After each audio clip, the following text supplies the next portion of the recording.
Another one of the key lessons I learned from my dogs was that about the importance of nutrition and its impact on the body and the mind. Thus, one of the chapters in my new book is called Feed the Body. So how did this all kind of come about? How did learning about nutrition change the course of my life? Well, when I was around 20, I got my first dog. That was Lady. The second puppy that we got was called Casey. And she didn't grow the same as the first one. She didn't put on weight. Her coat was really, really dry. And she didn't seem to take the quickest to the training we were doing. And as I say, she wasn't the sharpest tool in the toolbox.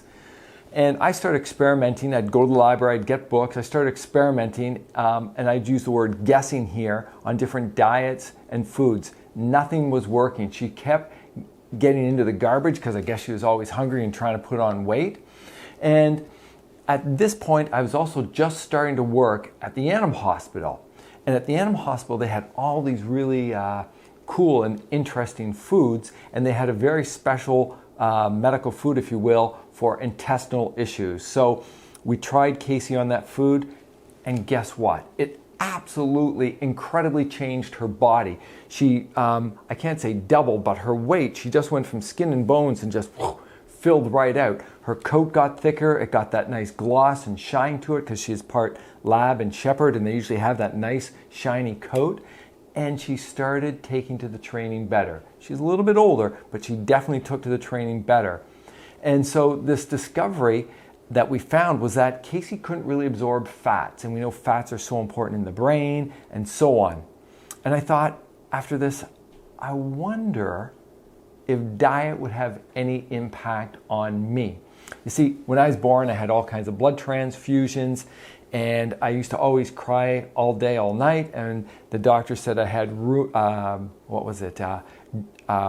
juvenile rheumatoid arthritis. I had years of chronic joint pain. So I started experimenting on myself. And one of the first things I did after reading a couple books was I cut out dairy products, and guess what? It was the weirdest thing, but within about 2 weeks, all my knee pain that I've had for years, decades, gone. Just gone. And when I got to university, I got more interested in, and one of the basic courses I had to take was, biochemistry.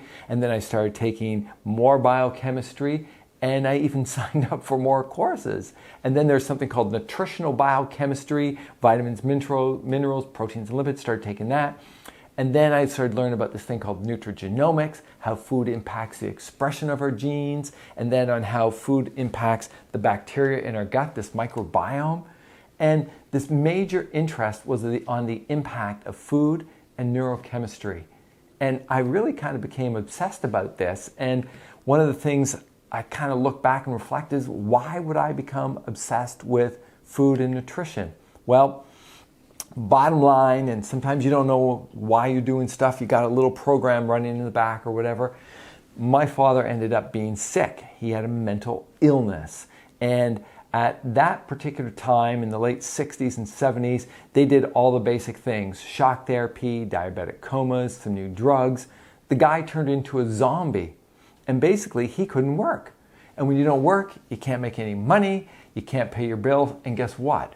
We lost everything. My dad ended up living on the streets. We lost our house, and things kind of imploded from there. So for me, I was scared and worried that some biochemical genetic time bomb was going to go off and make me go, crazy, if you will, and end up living on the streets. And so I really had a self-interest in my own mental health.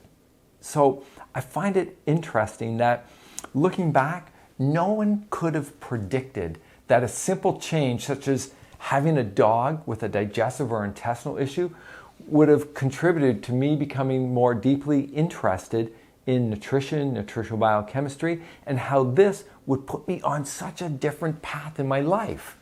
Absolutely amazing. So I'm so thankful that this happened, as without this life lesson, it would be possible that I would never have discovered the dairy products and their impact, and I would have suffered with chronic joint pain. I never would have seen or understood the deeper connection of food to health and mental well-being. As you know, every culture on this planet has this understanding. You are what you eat. I never would have explored the ways to optimize human potential with nutrition, or this whole idea of functional medicine where we address the underlying cause of chronic diseases versus just treating the symptoms. And who knows, without continuing my focusing on my own nutrition and nutritional well-being, I too may have ended up, going crazy, losing it, and living on the streets. So by having a dog with a nutritional problem, it generated my interest to help correct it, which led to my interest in biochemistry, nutrigenomics, and led me down this really good path in my life. So for this, I feel an incredible gratitude to my dogs for helping me learn this vital life lesson. And now it's time to feed the lesson forward. And so my new book is all about giving back and sharing the lessons I learned from dogs.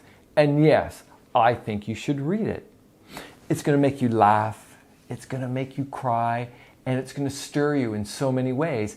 It's going to motivate you, inspire you, and I think this is a book for all ages, especially people that may be having challenges or problems in their life right now. So that's why I wrote a book on dogs, and that's why I believe you should read it.